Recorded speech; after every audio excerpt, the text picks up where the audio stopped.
Hey, what's going on, ladies and gentlemen? You know the name, you know the voice, you know exactly why I'm here. For the last time of the year, I'm a 26-year-old piece of gold at the side of the microphone and the great sports and recreational podcaster in the world today. Welcome to the Casties, the annual Bullet Cast Awards. It's always my favorite time of the year. I love it. I love the Casties. We give out awards. We have fun. We recap the year that was in professional wrestling sports entertainment. And I am not alone. There are a lot of people here. So let's just go right to it. He is the Canadian Destroyer, the current podcast champion of this show, 16 times over, just like John Cena. Brandon Tanguma, BT, what's going on, man? It's the last one of the year. It's the last episode of the year. It's a great year. Did a lot of nice things, a lot of fun things, and happy that I can still be your podcast champion. Yep. We gotta get some defenses on that. I think the Rumble is the perfect. I think it's okay. We can wait till We can wait till WrestleMania. No. That's when it goes away. Also, the agent of chaos, Miss Katie Scarlett, is here. Hey. What's going on? It's great to be here. Excited to kick off the Casties. It's your first Castie. It's my first Casties. We love it. The other guy who we could say his name, Mitchell, is the one who named the Casties the Casties. So shout out Mitchell wherever you are. And of course, we have a special guest here, Gunther, the Intercontinental Champion, aka Baby Huey. What's going on, man? What's going on? Thank you for having me. You had to add some star power, or if you didn't add it, I was going to slap you in the chest. I'm around. Am I not enough star power now? Am I not enough? Am I not enough? I'm a WWE superstar. I'm the current Intercontinental Champion. So my presence, right. I won last night at Madison Square Garden. Decided to make a trip on the Bullet Cast. You're welcome. There you go. And of course, Brian Tronic Chronic is in the building. You know what? The three of us haven't done a podcast together since the ITK days when we were the Oreo Collective. Yes, Whoa. Zaire is choking up something over there. Oh, Jesus Christ. That's not good. That's not but good. I'm hoping to win all the Casties tonight. Yeah, we'll see. I'm glad to have all of us here. I'm glad to have all you guys back. Baby Huey, we haven't heard from you in a year, man. What are your thoughts on the advances the BC has done this year? As far as I mean, we have a heavyweight champion in Alpha Zoe. We have a Hall of Famer. We talk and tell Phillip how great he is. That's what he wants to hear. I was going to say, is that what this is? Seriously, what are your thoughts on the moves that the BC has made this year? We've had a lot of great interviews. We've put out a lot of great content, I feel like. The agent of chaos. Yeah, yes. No, it's awesome for you guys. Congrats. I mean, Phillip, I've told you this in the past. I always respect your work and your hustle, which you got to do in this very saturated world of pro wrestling podcasts that exists right now. So I know there's a lot of great podcasts out there, so it's tough to stand out compared to everyone else. So I do respect everything you do to make yourself relevant and the show relevant. So kudos to you. Everything. I think it's really cool. You got the Bullet Cast Championship out there with Alpha Zoe doing big things with him. And that photo I saw, it looked like Alpha Zoe was celebrating Christmas with family and was posing with everyone with all the belts. And the Bullet Cast was right there in the middle. So that was very cool. Shout out Alpha Zoe for doing that. But yeah, man, the Hall of Fame, that's interesting too. Like that you're doing that. Look, man, there's a podcast Hall of Fame. I don't think a specific podcast has ever had a Hall of Fame. So I was like, you know what? Let me be the first.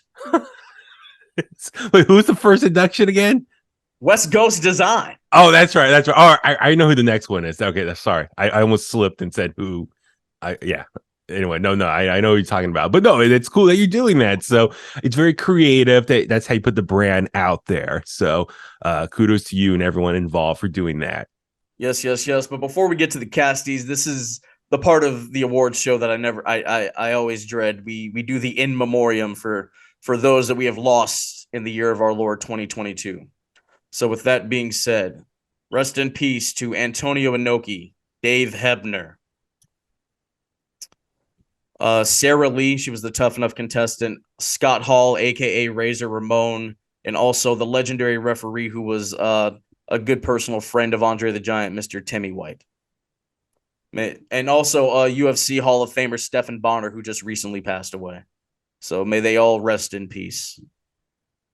Now, it's time to give out some awards. Are we ready? Yay! Yeah. Very exciting. Yay. All right. Yay. So this is the Kurt Angle Award for Breakout Star of the Year. There were 10 nominees, and the nominees are Nikita Lyons, Solo Sikoa, Daniel Garcia, Wheeler Yuta, Hook, Cora Jade, Roxanne Perez, Willow Nightingale, Speedball Mike Bailey, and Konosuke Takeshita. And the winner is, or I should say winners, we have a tie for the first time ever. Konosuke Takeshita and Roxanne Perez have both won this award. Oh man. Yeah. Flip a coin. It's okay. It's okay. What is this, soccer? There's no ties. It is okay. You know, it's never happened before. Congratulations to both of them for winning this. I mean, Roxanne Perez, she's had a really great year. Started off the year as the Ring of Honor Women's Champion. Now she's the NXT Women's Champion after the whole after the Mandy of it all. So yeah, and Takeshita, like we've got to see him live. Huey, you got to meet him at West Coast Pro. So I think we'll go like this. We'll start with Huey. What are your thoughts on these two winning this award? For Roxanne, I was gonna say Roxy, but I forgot that's her old name. Rightfully so. Just, I mean, she had a bunch of momentum coming in from Ring of Honor. Unfortunately, I mean, she was the last women's champion in the old regime, the old era of Ring of Honor, but she's got a lot of buzz then, obviously, as one of Booker T's students from Stars of Wrestling. So when she signed with NXT, no surprise there. It looked like that was the next progression. And we know she's a big, WWE fan, was on Total Divas back in the day as a kid. But for her, in the last 6 months, the amount of stuff she's accomplished in NXT has been amazing, as far as winning NXT women's tag titles with Cora Jade, which led to their feud, which I thought was a little premature feud to get into. I wish that would have baked a little bit longer. But then after that, when the Iron Survivor women's match, and then beat Mandy Rose, called her shot for that. My only concern was I was so happy to see her win the women's championship, but I think that was the plan all along. I think that was going to happen in 2023. I just felt bad that her win, I felt, got a little overshadowed by all the Mandy Rose controversy. But I think once the dust settle of all that stuff, we can really focus on Roxanne Perez in the new year. She totally deserved it. But she was a badass wrestler. I think they have money with her. She's young, but she's also got that just natural underdog baby face appeal that that they can ride that for a long time in WWE. But Takeshita, yeah, he's been doing great things. Yeah, big matches. He's been wrestling mostly on Dark, right? He doesn't have a elevation. When he's on Dynamite, he has been on there a lot. That's the only reason I didn't vote for him. It's just because I felt like he hasn't done enough on the big stage. But when he has, against Moxley and stuff, he's delivered in losing efforts, but still awesome matches. But yeah, Roxanne was my personal pick. Absolutely. Yeah, no, Takeshita got on because of like that US tour, and he was just putting on match after match after match. Speedball was, I honestly thought Speedball was going to win because like this dude has just been, he's had a killer year everywhere he's been, the X Division title and everything else. Brandon, what are your thoughts? Yeah, I mean, I kind of agree with Huey. Roxy was my personal pick. I thought what she did both in ROH and in NXT was fantastic, and she's super talented. Probably, if not one, I know Braun Breaker might be the top prospect for NXT, but I think Roxanne is right there with them. And she had a fantastic year, and yeah, kind of was sped up because of the Mandy Rose situation, but she was going to be here regardless. And Takeshita, his work was much more just like in-ring oriented. He was having fantastic matches on Rampage and on Dynamite when he got the opportunity. I mean, I want to shout out Daniel Garcia. I think he's another one that probably could have won this. I mean, he was in a prominent feud with Chris Jericho and the Blackpool Combat Club. And from, I don't remember when he exactly came on in AEW, but I didn't really know much about him. And he's turned into one of my favorites. Unfortunately, I think they dropped the ball with him when they should have just ran with him leaving JAS. He came back to it. So just, another person I want to shout out that had a fantastic year in 2022. Brian. I agree with them both. I'm going to keep this short and sweet. Roxanne Perez should have been the one winner in this. Okay. I feel like she's been on a roll ever since she stepped foot in the PC into NXT. She's the current NXT Women's Champion. She took down Mandy Rose, who had a crazy reign as champion. And so I give this, I personally give the award to Roxanne Perez. He just had a Kanye moment. Like, Yeah. Takeshita, you were great, but Roxanne, that's basically what he just did. I don't think Katie, you're allowed to have a Kanye moment in 2022 anymore, Phillip. Oh, You're not allowed to do that. No, not anymore. you see, He's yeah, gone. Katie, what are your thoughts? I'm really excited for Roxanne Perez. Watching her win the championship was just an absolute highlight of the year. I mean, props out to Mandy Rose. What a fantastic reign she had, but super, super excited for Roxanne, and excited to see where she goes from here. Awesome. Moving on. This is the Tag Team of the Year award, named after the Road Warriors because they are arguably the greatest tag team of all time. They're responsible for the Road Warrior pop, which some might call it the Austin pop now. So the nominees are the Street Profits, FTR, the Young Bucks, the Usos, RK Bro, Briscoes, the Acclaimed, Swerve in Our Glory, Creed Brothers, and Great O'Khan and Jeff Cobb. Ladies and gentlemen, the winners of this year's Tag Team of the Year award, the Usos. It's not Paranoia, it's an Uso. I mean, one's up for the bloodline. Yes, sir. Yes, sir. I hope to see them boys down there in SoCal when Mania's out here. Yes, sir. Yes, sir. But I mean, look, it's undeniable. I mean, they unified the tag titles. They've put on incredible matches this year. Their help of keeping Roman at the top of his game. The storytelling they've done with Sami Zayn, which we're going to talk about that later on in the show. It's unbelievable. FTR was the runner-up. They came in second place. Katie, what are your thoughts? Totally love that the Usos won. I'm a big fan. They have had quite the interesting reign as tag team champions. Just with, everything going on with the bloodline, everything going on with Sami. I'm excited to see where the storyline goes. And it's looking bright for the Usos in 2023. Huey. Yes, I'm very happy to see the Usos win. They have been the best tag team in the biggest company in the world, and arguably the most, if not arguably, it is the most compelling storyline going in all pro wrestling right now. And they've been right there in the middle of it. Besides these, just obviously the great matches with the Brawling Brutes and some of the other tag teams early this year, getting the other titles off RK Bro back in, was it May? But I just really enjoyed their character work as well between Jey Uso and his ongoing rivalry with Sami Zayn. They finally come full circle. They're on the same page after War Games. Jimmy and just getting their younger brother Solo called up. It's just the character work has been, for me, I'm all about story. So to tune in every single week and them doing something very compelling has been great to watch. But then at the same time, they've been putting on great matches. Now, part of me wanted to go with FTR, but I felt like the first half of the year they started out great, but the second half of the year they really cooled off on the mainstream level. I know they're still putting on big matches overseas and independent scene and whatnot, but for whatever reason, Tony Khan and the powers that be did not book them to do much on Dynamite and Rampage every week and miss some of the pay-per-views. So to me, that was a notch down as far as just their lack of exposure or matches on a big time level. But yeah, Usos hands down best tag team. Absolutely. Mr. Tanguma. Yeah, I mean, we had this discussion a few weeks ago when the PWI tag team list came out, and it was the Usos 1 and FTR 2, and it was a lot of controversy on which one should have been number 1. Personally, I think I believe I voted for FTR.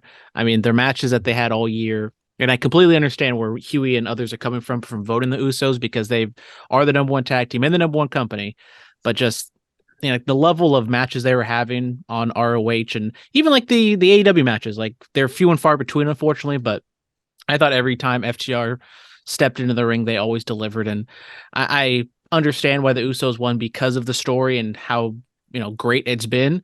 But I think FTR, like their 3 matches with the Briscoes this year are arguably the 3 best matches of the year, not just tag team matches, just in total of 2022. And I don't think that should be overlooked. Yes. Mr. Tronic has stepped away, so we're just going to move on to the next category. This is the Mae Young Award for Women's Wrestler of the Year.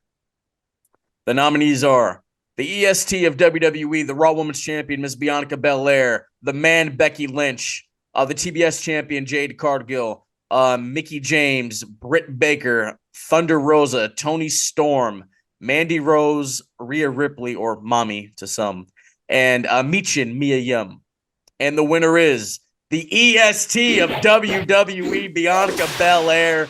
I believe she won last year, if I'm not mistaken, so I would have to check the tape on that. Don't quote me on it right here, but hey, congratulations. I mean, Bianca, she's done wonders this year. Her feud with Becky Lynch was great, kind of picking up where she left off with Bayley before Bayley got injured, and her work with Damage Control and stuff like that. And now she's moving into this thing with Alexa Bliss, and not to mention she had a killer match with Doudrop earlier on in the year. Like, so they're she's been doing great work, man. Mandy Rose being coming in second place. I wonder if she came in second place because of what happened. You know what I'm saying? I'm not going to take anything away from Mandy Rose. She improved greatly over her run in NXT and her run as women's champion. I mean, she wasn't champion for over 400 days for no reason. You know what I'm saying? But I mean, congratulations to Bianca Belair. Baby Huey, what are your thoughts on this one? Yeah, definitely agree. Bianca Belair, she's just been dominant all in 2022. And what a turnaround, because you go back to SummerSlam 2021, loses in 27 seconds or 37 seconds to Becky Lynch. Everyone thought, oh my God, she's done now. Creative's giving up on her. She's going to be buried. No, sure enough, this is one of those situations. Wait and see. Let's see how it plays out. And sure enough, she was able to bounce back and go on a tear in 2022 and get her rematch with Becky Lynch at WrestleMania in Dallas, pick up the win, become champion, have another match with Becky at SummerSlam, win there. And she's just been on a tear all throughout 2022. So while it looked like maybe the lowest point of her career in 2021, 2022, she did a complete 180 and just, some would argue it's almost like Super Cena status as far as her just dominating win after win after win, which some people can get a little bored with that because it becomes a little too predictable. I would argue that her matches with Bayley were great, and kudos to Bayley. I feel like with Bayley, you can make the argument she gives people their best matches. That's how talented Bayley is. So Bianca's matches with Becky were awesome, but her matches with Bayley were also very creative between the ladder match and the Saudi Arabia match they had. Bianca has just been doing awesome things, and the matches with Bayley, like I said, were really good, and just I really enjoyed those as much as I enjoyed the Becky stuff. Her run with Bayley, those feuds, that was really good. Absolutely. Brian, you missed it, but the Usos won Tag Team of the Year. Yes. Runner-up was FTR. So let's get your thoughts on that real quick before we ask you about the Women's Wrestler of the Year award. Well, it's only right. The Usos, the ones. We the ones, right? The bloodline. Self-explanatory. They've been killing it. They've been doing it, for a few years now, if I'm not mistaken. That was my pick, my personal pick as well. So, I'm 2-0, with the Casties. There you go. Bianca Belair, she won Women's Wrestler of the Year. Runner-up was Mandy Rose. Oh, Mandy. Oh, okay. So either one could have definitely taken it, obviously, but Bianca, she's been on another level again. Like I said, as I'm sure every winner of tonight's Casties will, have had a nice run. I feel like Bianca Belair has definitely, I remember earlier in her stages of her, coming up, I was like, oh, she's missing something. She needs something to just, go to that next level. And I almost didn't like her. She proved me wrong. Honestly, I did. I kind of thought the ponytail gimmick was going to get in her way, but it hasn't actually. She's smashed it 100%. And, Huey, to piggyback off what you talked about, I heard briefly the feud with Bailey. I think that and what that could have been. Oh, it was heating up, man. You know, if Bailey getting hurt and kind of putting a pause on that whole thing, and then the fact that they were able to resume it in the way that they did was pretty good. So, right on for Bianca Belair. Katie. Super excited for Bianca. Ever since I started getting back into wrestling in 2020, she's been one of my favorites. From her image to how she cuts promos to the way she is in the ring, I have always admired her. She's the full package. And to see that creative has been just continually ramping her up and giving her more and allowing her to do more is, in my opinion, one of the greatest things they can do. So I'm excited to see what they do with Bianca in 2023. Brandon. Yeah, I mean, I think this was a little bit of a no-brainer. Bianca, she's kind of gone past the four horsewomen. She's, there at the top. And, going back a few years, the under the radar days, talking about NXT prospects and, Bianca Belair, she looked like a super prospect, and we wondered if she was going to be able to put it all together. And she definitely has. Past 2 years, she's been kind of the top woman there. And I would suspect next year she's going to be right there again. And overall, I would probably say a little bit of a down year for mainstream American women's wrestling over, compared to like 18, 19 throughout. But I think next year there's going to be a lot of great matches and a lot of great stuff in the women's division. Absolutely. Bianca Belair, I think we can all say, is one of the best WWE homegrown talents by far. This is the Death the Rules promo of the year, baby. Put your hand on the screen and feel my energy, daddy. Come on, Phillip. Phillip. Touch my hand, Feel it, baby. Feel it, baby. Phillip, Brian, come on. Yes, come on, feel it. Everybody feel it. Feel it. Come on. Feel Eiffel Tower power, funky like a monkey, too sweet to be sour now, daddy. There we go. There we go. So the nominees are MJF's pipe bomb on Tony Khan, the one he cut and then disappeared for a long time. CM Punk media scrum. Cody Rhodes the night after WrestleMania, his big return. Sami Zayn becomes an honorary Uso. John Moxley's promo after he returned from rehab, and Bray Wyatt's promo when he returned on SmackDown. And the winner is CM Punk at the media scrum. Now listen, this was put on there kind of as a joke, and then people actually voted for it, and I'm like, oh, okay, I guess. I cannot confirm nor deny I was the one that said that should be on there. Yeah, no, Brandon's the one that put this on here. I mean, the runner-up is Cody Rhodes night after WrestleMania. I voted for that personally because, I mean, Cody, he's great on the mic. He can control a whole story with his words and his narrative, and it just made sense. The boy that's coming to back to the company that he basically grew up in to win the championship that his father never did. It just makes sense. Katie, what are your thoughts on CM Punk winning this award for the things that transpired in August? I mean, it's certainly interesting. I know that it was a really big just hubbub for everyone. We were all talking about it. You could not look at any wrestling news without seeing something about CM Punk in the media scrum. I know I've shared my opinions on the scrum myself in prior podcasts. I'm certainly not a fan of how things played out, but I think it's definitely an interesting pick for the Casties. Brian. Well, this was my personal pick. I just feel like I don't think there was another like promo or I don't know, outburst that was as impactful as CM Punk in the media scrum, and everything that he said, who he talked about, of course, the events that transpired after. It's no brainer for me. CM Punk. Mr. Hubert.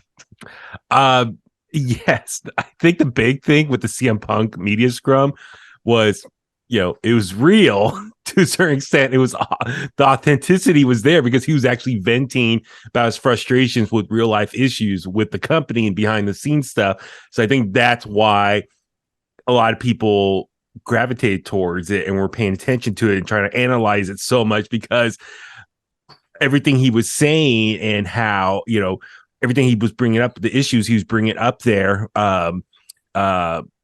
the issues he was talking about and the frustrations with certain wrestlers, he wasn't calling out anyone specifically, but people were able to kind of connect the dots of what he was referring to and whatnot, with Hangman Page and other people behind the scenes. So I think that's why people, and obviously it led to the brawl behind the scenes with the Elite. So you can make the argument that was like probably the biggest news story of the year as far as just like clickbait, people talking about it, analyzing it. But it's unfortunate because it wasn't necessarily part of like an actual feud in the ring or anything. It was just more of him airing his grievance, like Festivus with George Costanza's dad. He was just airing his grievances out in a media scrum. But unfortunately, it was his downfall and, led to him not being with the company right now, as far as we know.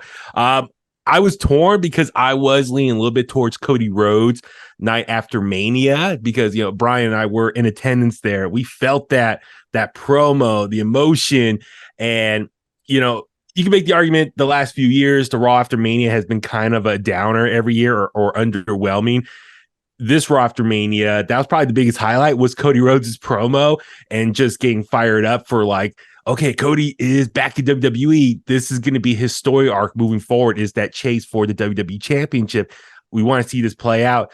Unfortunately, he got injured in June and he's been gone ever since, but now we hope they can pick up that story in 2023. So the Sami Zayn one, while, the Honoré Uce stuff, it was not necessarily a promo for him. I would make the argument it was more of like a bloodline segment. More Roman Reigns inducting him or bringing him into the fold officially. So I would say the reason I didn't vote for that one is just because I felt it was more of like a whole bloodline segment, not necessarily Sami Zayn. When we're trying to put these awards together, it gets kind of rough trying to remember every promo of the year. So we got to. And I will say real quick with MJF. Like, cool, great promo against Tony Khan. I'm a little MJF fatigued as far as his promos. He comes out and he just starts screaming and he just goes for the low-hanging fruit and just, goes for the easy target. And he's just screaming the whole time. I want to see him kind of evolve with his promos a little bit and work on more, attacking people in different ways. Like I thought the stuff with Ricky Starks a couple weeks ago was really good, him the back and forth. So with MJF, I'm like, and I know other people have been saying this too, he's kind of getting little too going through the motions, I think, with just screaming. He grabs a mic and he starts screaming at people and he goes for the easy target, what to call out someone on. I want him to kind of improve and get like a little more in depth with his promos. So it's tough to explain, but it's just, I want to see more improvement there. Don't get me wrong. He's amazing talent. He's on the mic. He's the face of AEW now. I'm excited for it. But I feel his promos kind of follow the same formula over and over. And I want to see that evolve if he wants to be up there with the greats of like the Ric Flairs and the Roddy Pipers and whatnot. Yeah, well, MJF, he goes for the cheap heat. It's what he built his whole character on. Brandon, you want to throw this one out here? Sure. I mean, I definitely agree with like what he was saying about MJF and stuff. I think if I were to nominate like an honorable mention, because I think promo of the year, we always have a difficult time trying to fill this one out because, in this day and age, there's not like super memorable promos. Like the Cody one, that was really easy. And it's kind of like, it's hard to pinpoint when all these promos happened. But back to like the Revolution match with CM Punk and MJF, I believe they had some sort of like back and forth. And I think that was probably one of the better MJF promos he's had. And I think when MJF has something to chew on and he's not just going out there just to get booed, he definitely can like tell a good story, like the stuff he did with CM Punk, Ricky Starks, as you said, and some of the William Regal stuff as well. But going back to the CM Punk media scrum being promo of the year, like, yeah, it was a little bit of a joke, but also not really, just because of how impactful it was. And it's the Dusty Rhodes promo of the year, and Dusty was able to get emotion and make people feel something. And what CM Punk was saying out there, I mean, it definitely riled up a lot of emotions, and it was, and I mean, we were doing the All Out, post show, and I think we were just on Twitter, and we were kind of seeing what was going on, and like, oh, what the hell is CM Punk doing? And then little did we know, once we got off and started watching it, that everything, and then the news of the fight broke out, that everything started rolling downhill after that. Yeah. Let's go into the Joey Styles, oh my God, moment of the year. So the nominees are Stone Cold Steve Austin, wrestles at WrestleMania 38. Cody Rhodes returns to WWE at WrestleMania 38. The AEW backstage drama, Ric Flair's last match, Vince McMahon retires, and Logan Paul versus Roman Reigns for the undisputed WWE Heavyweight Championship. Ladies and gentlemen, your winner is Vincent Kennedy McMahon, hanging up the pencil and retiring from all operations at World Wrestling Entertainment. Obviously, Stone Cold Steve Austin was the runner-up for that. Shout out, go get a Steve Weiser. But I mean, this was probably the biggest story of the year besides the CM Punk of it all. I mean, we all thought Vince was going to die in the chair. That's just what we all thought was going to happen. And then a random tweet on a Friday afternoon or whatever it was, saying that he was going to retire, and then I'm like, oh no, he got hacked. That's not real. That's not. But then come to find out it is, and Stephanie goes on SmackDown and says thank you, Vince, and all this other stuff, and we know the allegation, we know what happened, but we're just gonna skip over all the sexual assault allegations. We're just gonna move past that. We're not gonna talk about any of that. We're just gonna talk about Vince, doing what he did for the business and finally hanging up the pencil. So I think Brian and Baby Huey and I were probably the most shocked out of the ones that are here, So Brian, what are your thoughts on Vince winning this award? Vince won a Castie. It's only right for Vince, Vin and Mac, to win a Castie. It was definitely shocking. I definitely said, "Oh my God," when it happened. Even when I'm thinking back on it now, I'm still a little shocked that he's he's not going to be doing WrestleMania, for the first time ever. It's crazy. But congrats, Vince. Yes. Katie. I was certainly shocked. With the allegations that had come out, which we're not talking about, I had a feeling that something was going to happen, but I didn't think it was going to be that. And moving forward into 2023, I am very excited to see where Triple H takes the company. I'm grateful that he is head of creative right now. He's been bringing up a lot of really good storylines, but we also have to give Vince his flowers. He ran the company for years and years, and he did such a great job, and he's given us, the WWE that we have today. Yes. Brandon. I mean, this was a foregone conclusion. I mean, Vince McMahon, whenever he were to step, whether it was he passed away, he gave it up, he retired, it was going to be the biggest news story of the year. And it's crazy that how many big things happened in 2022 that, Steve Austin coming back to wrestling, however many years later, 15 years later, is blip on the radar. I don't have the results, but I would assume a lot of people voted for Vince. And I mean, after the allegation started coming out, it seemed like it was a foregone conclusion, but even when it finally was official, it still was like, man, he is actually, because, Vince is Vince, and you can think, and I mean, himself thought he could have just gone right past this and unscathed, but he finally did have to retire. And I mean, Triple H is doing a fantastic job. We still, the Vince McMahon fingerprints is still kind of on it as well, but whenever this was going to happen, it was going to be the biggest news story of the year. So, not shocking. Baby Huey, what are your thoughts on Vince retiring? And what are your thoughts on me being the runner-up for this award? What? Go on, give me a hell yeah. Hell yeah. But for me, I was torn because Stone Cold Steve Austin is my all-time favorite wrestler, and to be in attendance at WrestleMania, Brian and I were there on the floor watching Stone Cold come out. And actually, they just upload the match to YouTube, and you can see Brian and I clearly in. So like, I'm so happy that forever I will live on Peacock when Stone Cold makes his entrance. You see Brian and I right there in the video. I have a very concerned look on my face, but I was just taking in the moment. moment. I was filming, so my videos like I'm staring at my camera phone or looking at it. So like that was such a big moment for me personally because I never had a chance to see Stone Cold wrestle in his heyday, his prime. For whatever reason, I just didn't have a chance. So when it was announced he was going to be at WrestleMania this year, I was like, "There's no way I'm going to miss this." And so we went. I was so happy, got to see that match in person, be in the crowd, hear that music, the pop, everything. And yeah, you would argue the biggest drawing wrestler of all time coming out of retirement 19 years later. That would be the biggest story of the year. But yes, it makes sense why Vince McMahon, as Brandon mentioned, the guy who's been he is hands down the greatest wrestling promoter of all time. For him to step down, whatever that was going to happen, that's going to be the biggest story of the year. You can make the case for most people under the age of 40, 45 got into wrestling because of Vince McMahon, or one way or the other, Vince McMahon introduced wrestling to them somehow. So you could say most wrestling fans like it because of what Vince McMahon did for the company for the last 4+ decades. What he did for the business, it's because of him. Like why we talk about it, why it's at the biggest stage of it is now. Like it's selling out stadiums and it's on TV every week, and just the expansion he's done in the last 30 years with the company. So it's to see him go away. It's a big deal. It's a big part of our life. Someone that was so connected to us gone.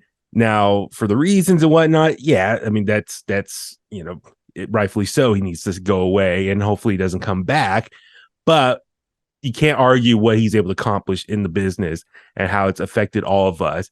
I mean, we all know each other because of Vince McMahon. You can make that argument because what he did, why we know so many people, why we're friends with people, merchandise, toys, pay-per-views, all that stuff is because of Vince McMahon. And so the brainchild behind it all is gone. Yeah, it's like losing a family member in some ways. So no, it's definitely a big deal to see him gone. But yeah, I am excited for the new era. It's due for a change. I mean, his booking the last few years has been terrible, and a lot of his creative decisions and whatnot. So terrible. Very terrible. So it's terrible, Phil. Vince, there was he needs to leave. Listen, there was one idea that Vince didn't get to do, and I feel like if he had done it, it would have been hot fire. What's that? Katie knows what I'm talking about. Bro Moss. No Moss. Huey, have I pitched this to you? Oh my God. No. Okay, so here we go.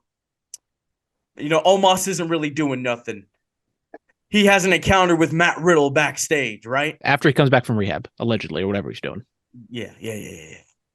They form a tag team. They're Bro Moss. You sell merchandise. They win the titles. They dethrone the Usos at Mania 40. It's a whole thing. I'm telling you, man, money. But Vince didn't get the chance to do it. Maybe Hunter will do it. I'll have to fly up to Connecticut and talk to him about it. But I don't know. We'll see. I'll ask him for you, Phil. Okay. Yeah, when you're backstage, right? Yes. Yes. There are never any photos. There are never any photos to prove he's backstage. So we don't like to take photos because that makes Brian, you got photos though. I mean, I got photos. We got photos. Well, where are the photos? I don't see the social photo. media because usually they don't like it when you post. Like it makes them think that you're just a mark. Yes. For Kate. what? Well, I mean, me and Hunter, we were talking last night. Okay, here we go. All right, we're moving on from this whole thing. This is this category. This is an easy one. This is the 4 Horsemen Award for Faction Stable of the Year. The nominees are the Jericho Appreciation Society, the Blackpool Combat Club, the Bloodline Toxic Attraction, the Judgment Day Damage Control, and the and the winners are the Bloodline, one of the most dominant factions in the history of the business. That's right, I said it. Judgment Day was the runner-up. So, guys, quick takes on this one. I mean, this is simple. They've done it. They've done it. Tag titles, heavyweight titles, a North American championship at one point in time. The Bloodline, they do this. They the ones. They run this industry. The first family of this business. I'll go ahead and say it. Katie. I mean, this is a no-brainer. The Bloodline has been dominant all year. They've been dominant since last year. Always excited for Roman Reigns. He's the tribal chief.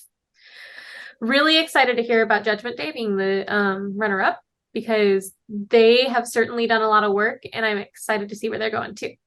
They got one vote. That's why they are the runner-up. Oh, that's sad. Yeah. That's really sad. Yeah. Brian, can you hit the Judgment Day song? It's been too long. It's the last one of the year. If you believe yours is the only way. Love it. I love it. Brian, thoughts on them one being the faction of the year? It's only right. Like I always say, the Usos, like I said earlier, right? The Usos been on top. Roman been doing his thing solo. Sokoa, hello. No need to speak further on that. And Sami Zayn, I mean, we got people out here wanting him to win the WWE Universal Championship, okay? Right? We got people out here wanting him to win the title. And Paul Heyman, greatness already. And what they've been able to accomplish. I mean, and it's just grown over time. It's the Bloodline, man. It is. Baby Huey. Doesn't get any better than that. Yeah, I mean, like I said earlier, the Bloodline is the biggest and best story going in 2022 heading into the new year. So they are hands down the best faction. While AEW seems like everyone's in a faction now, it's very saturated over there. WWE, we know Triple H loves factions. Obviously, he was in a few of the greatest ones of all time. He's influenced by the Four Horsemen, his time in DX and Evolution. We know he loves factions in NXT. He had Undisputed Era. So I love how he's been handling the Bloodline faction. I'm always kind of curious because obviously he inherited that after Vince McMahon started it when he was in creative or in charge of WWE. But Triple H took it over, and I wonder, and this is the biggest what if, and who knows if we ever get the true story behind it all. I wonder what was Vince McMahon's plans for the Bloodline, how that was going to end versus Triple H. Because now we know kind of where Triple H's Bloodline storyline is going to go. It's going to lead to Sami Zayn getting jumped out, maybe a match with Roman, a match with Sami and Kevin versus the Usos for the titles. We kind of envision that's where it's going to go towards WrestleMania. It's going to be a fun ride for the next few months. But I'm always kind of curious what would have happened with the Bloodline. Would Vince pull the plug too early on the Bloodline and would not be as impactful as it is right now? So to give Triple H credit, he's giving it new life and probably extending it a little bit longer than maybe what Vince would have done. Who knows? Like I said, we won't know the truth. But with that being said, the Bloodline's been the most dominating storyline in WWE. And Brian, this is something you and I talked about recently, was it's a catch-22 because the Bloodline, while as great as it is, they've been so entertaining. At the same time, I feel like there's a lot of other great stories they're waiting to get to until the Bloodline story plays out. And once that's done, the fallout from that, the aftermath of the Bloodline, we'll see new, fresh storylines come from that. So, yeah, it's hands down, the Bloodline's the best thing going right now. Brandon. Well, this isn't the first Casties that the Bloodline have won. Shout out to the Usos, and I'm pretty sure this is not going to be the last. I mean, they're the best thing going. This has gone on since 2020, since Roman came back and turned heel. So, I mean, this Bloodline story, this Bloodline faction has been brewing for a long time, and it really came to fruition in 2020 or in 2022. And it has a lot of, great dynamics with Roman, with the Usos, with Sami now involved in Solo, and obviously Paul Heyman, one of the best managers of all time.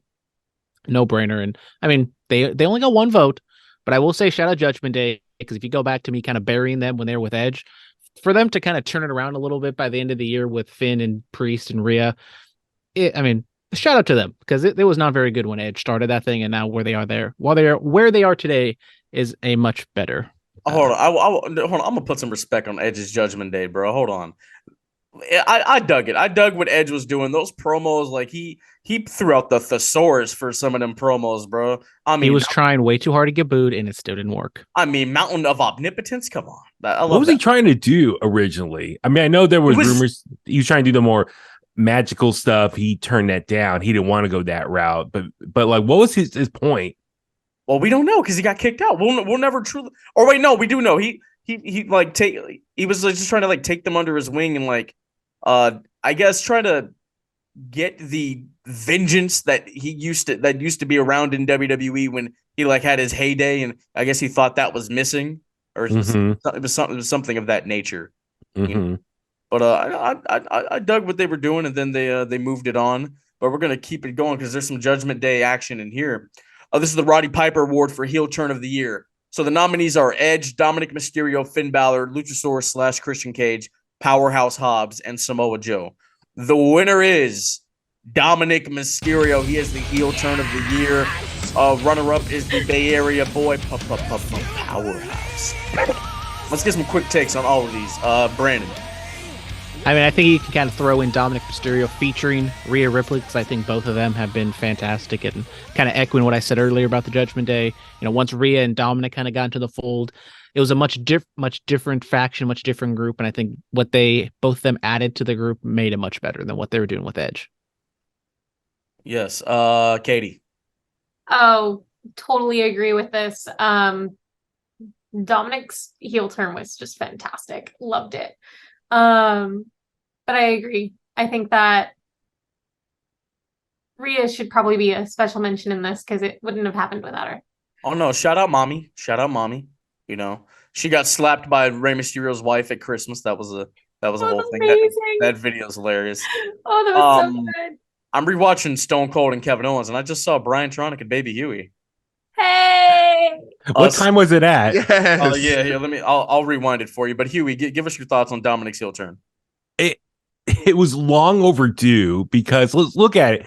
Dominic Mysterio for the longest time, he was just getting stale on the main roster. You know, he just kind of jumped up on Raw and SmackDown. He didn't go through NXT, so you know, I think a lot of people were kind of criticizing. You know, why is he all of a sudden? You know, he just started wrestling a few years ago, and he makes his signs with WWE, and he gets brought up to the main roster right away. And for the longest time, his character work, or all he was known for, was just being Rey Mysterio's son. That's all it was. He had no character arc to himself, no personality. Everything he was just known for was just being Rey Mysterio's son, helping him out. And there were some great moments. Don't get me wrong. They won the SmackDown titles together. Was that night before WrestleMania, the SmackDown before WrestleMania. So, I mean, there were some good moments as father and son they accomplished, but his character was so stale, and so the heel turn was long overdue. So when it did happen at Clash at the Castle, it was like finally.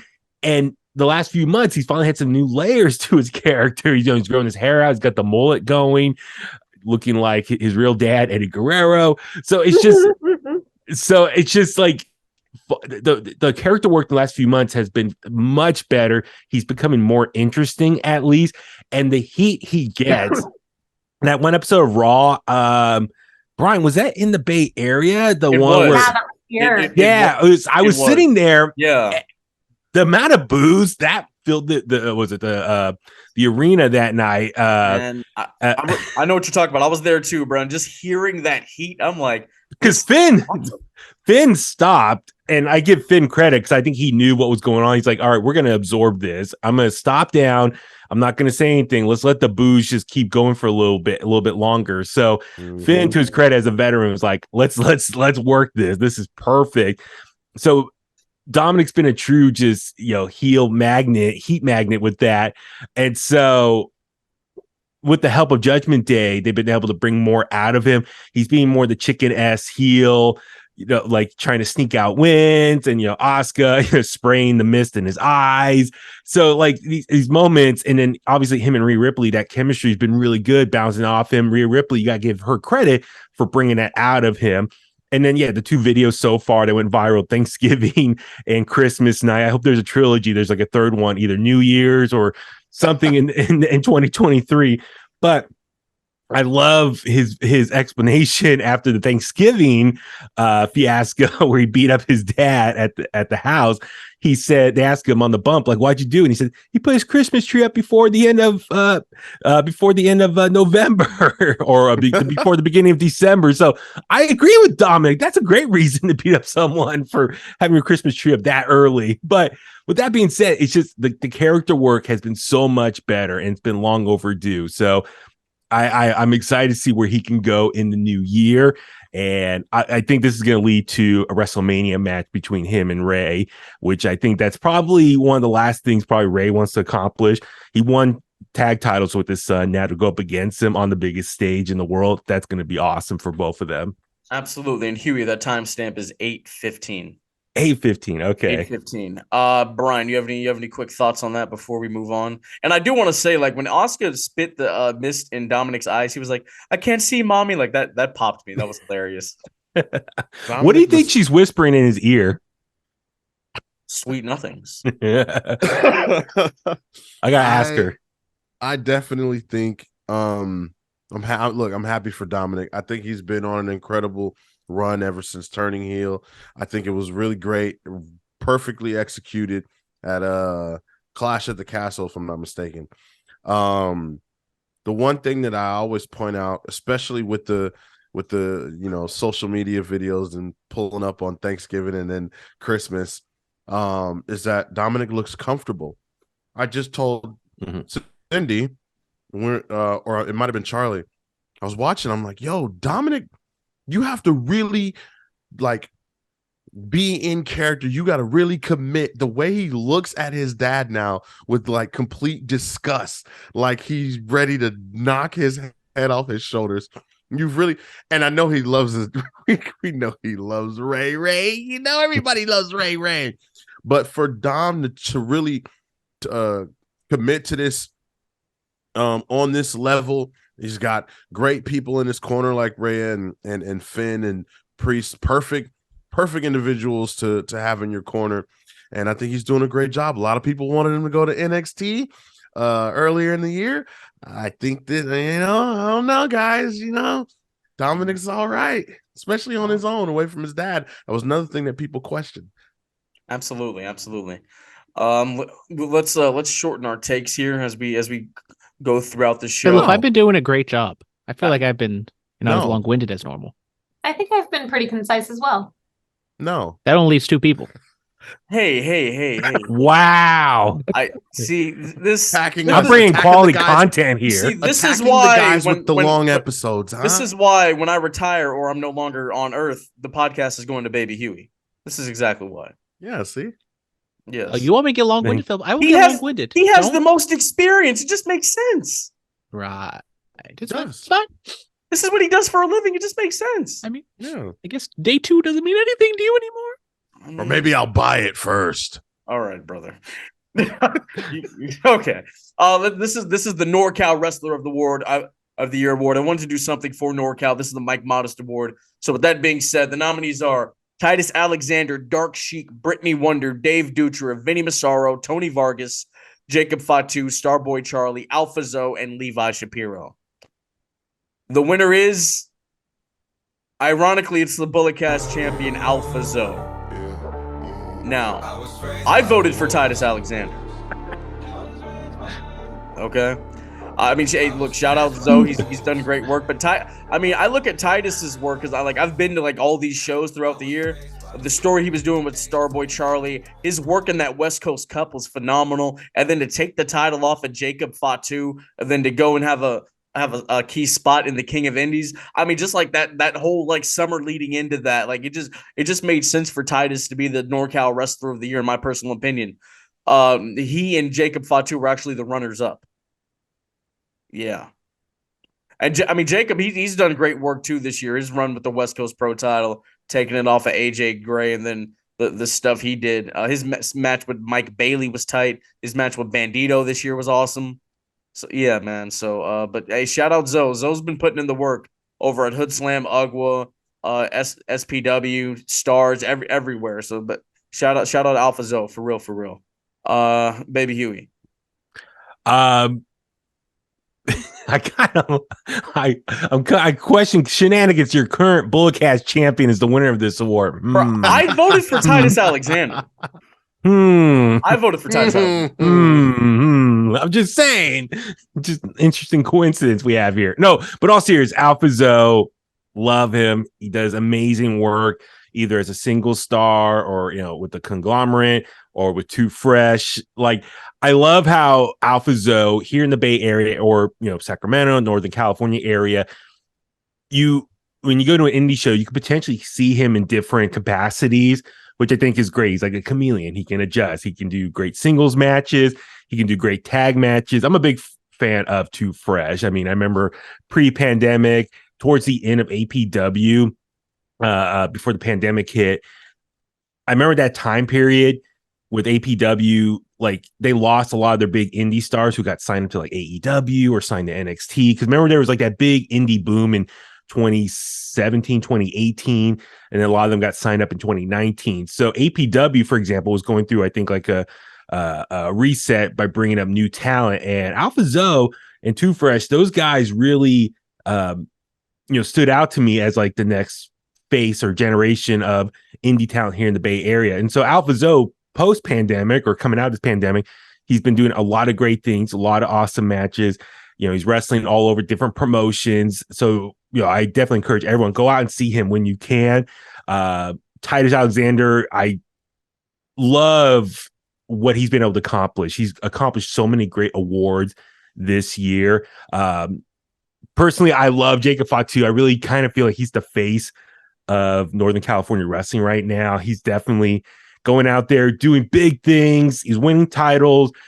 He's main eventing most of these shows, and he's doing great work in MLW. Like Jacob Fatu, I'm surprised he hasn't yet. If he's not signed to a major promotion soon, that's a shocker to me. But his work at MLW is so much fun.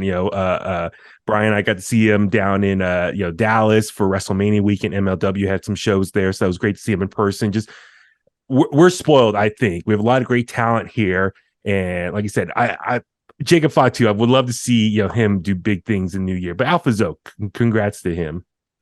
Katie. Well, we all know that I love Alpha Zoe, and I won't lie, I totally voted for him. He's our Bulletcast heavyweight champion. He's been working all over California. He's been going, honestly, all over the West Coast. He has been tearing it up, and I am so grateful that I got to meet him in March when I started going to local shows, and we became, buddies. He's really great. He's fantastic. Brian. It feels great to know that ever since I relinquished my Bulletcast Universal Heavyweight Championship, that I was able to do that so we could take it up a notch and crown a new Bulletcast champion in Alpha Zoe. Incredible guy, incredible work, incredible energy. Okay, over there in the West Coast zone. Okay, I've seen him wrestle a few times. I had Jacob Fatu down on my bingo card. I should have put Titus Alexander because that is my favorite NorCal wrestler.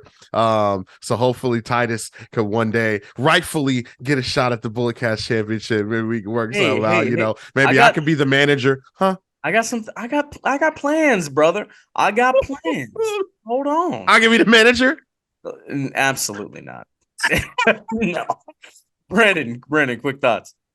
Well, as one Bulletcast champion to another, it's just fantastic to see Alpha Zoe be the NorCal Wrestler of the Year.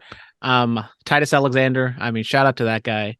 He's impressed me every single time I go out to shows, which is few and far between, as everybody knows. But I mean, I always kind of saw him like that Jungle Boy type, not exactly the character and stuff, but just someone who can break out. And I would not be shocked if we come here in 2023, 2024, and Titus Alexander signs some sort of contract and he's on the Casties list for Breakout Star of the Year. So, absolutely. I mean, we don't get a lot of like super indie shows over here in the Bay Area, but there's still plenty of talent and great shows to go to. Absolutely. Titus, I mean, and his character work has just gotten so much better. He's only like 21 or 22 years of age. It's crazy, man.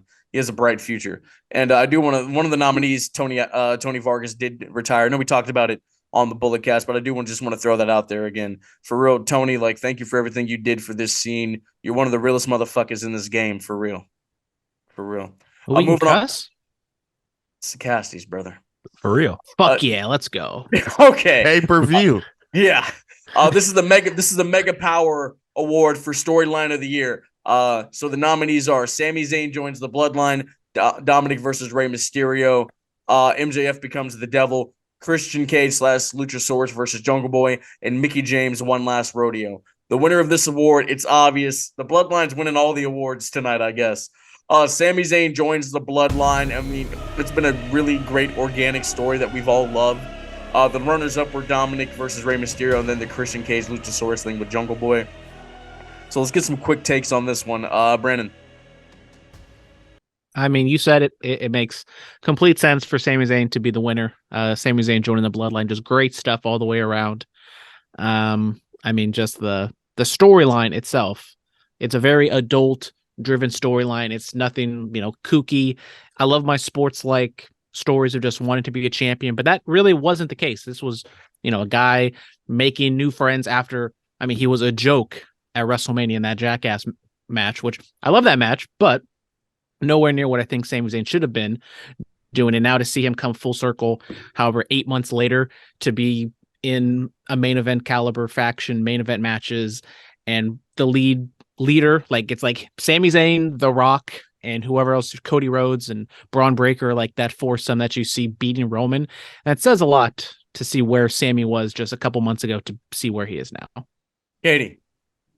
Oh my God. Like, Bloodline's sweeping everything. But I agree a lot with Brandon. It from Sami Zayn just being treated like a joke at WrestleMania to where he is now. What a huge burst of momentum for him. And honestly, Sami for champion.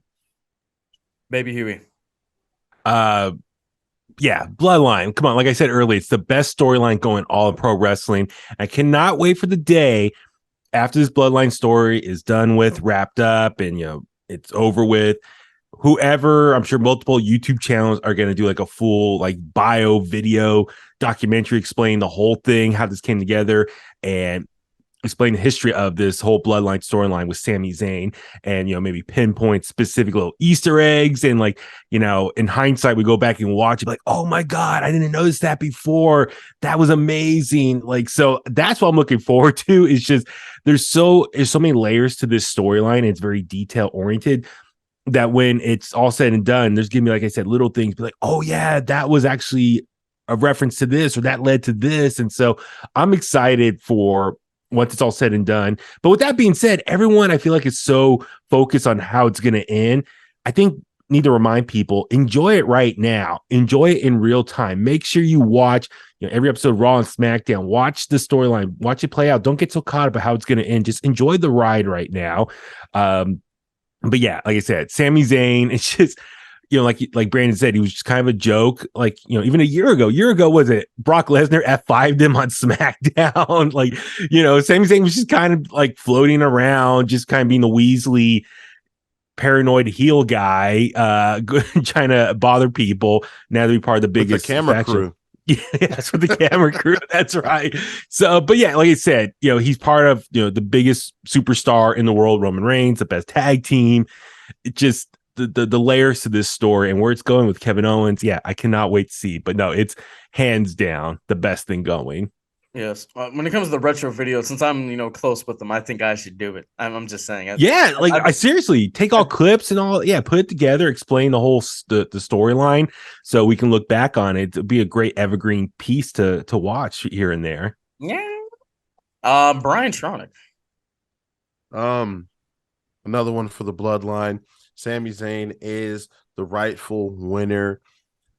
I just want to say that when this is all said and done, I'd like to think about not just how us as fans feel, but how Sami Zayn's going to feel. This must feel good, right? Like what he's accomplishing and what he's doing and who he's aligned with, not just across the ring, but beside him on the same side of the ring. on a nightly basis. He's the main event every night. And it's been a long time coming. He 100% deserves it. They got one. They got one coming up in Montreal. That's going to be a good one. Yeah. Well, I'll keep in mind, remember, like a year ago, Kevin Owens and Sami Zayn's contracts were coming up in with WWE, and a lot of people were speculating, are they going to go to AEW, join all their buddies? But sure enough, they re-signed, and they've been rewarded since then, this last year. So they made the right decision to stay with WWE. Kevin Owens got the feud with Stone Cold. Sami Zayn had, made that comic match, jackass match with Johnny Knoxville into something really good, entertaining, and now look, they're being rewarded with the Bloodline storyline. So I see them forever sticking with WWE. Absolutely. You guys think the Bloodline wins the next one as the championship win of the year award? No. I hope so. Yeah, let's see. Also doesn't help I have the script in front of me. Huh? What? This is the Eddie Guerrero Championship Win of the Year award. So the nominees are Roman Reigns unifies the heavyweight titles, Usos unify the tag titles, CM Punk wins the AEW World title, Braun Breaker wins the NXT title, The Acclaimed win the AEW tag titles, Jade Cargill wins the TBS title, MJF wins the AEW World title, and Chris Jericho wins the Ring of Honor World Championship. Ladies and gentlemen, the winners are The Acclaimed. Everybody loves The Acclaimed. Top of the world. Yes, sir. Yes. They should have won it. Brian, scissor me, daddy. Oh, yeah. Brother. Hold on. Yes. But no, Yes. they should have won the titles at All Out. Still upset about that one, but they got them eventually. Yep. The runners-up were Roman Reigns and Chris Jericho. I personally voted for Chris Jericho because the fact that Chris Jericho was the Ring of Honor champion is still mind-boggling to me. 2022 has been a very, very interesting year. Seriously. Huey, make sure you let our friend know that I voted for him. I already texted him the other day, so we're going to be meeting up in March, so it's all good. For sure, man. For sure, brother. Do Huey, it. Oh. What? I couldn't hear your audio cut out. You're so loud. It cuts out when I do it.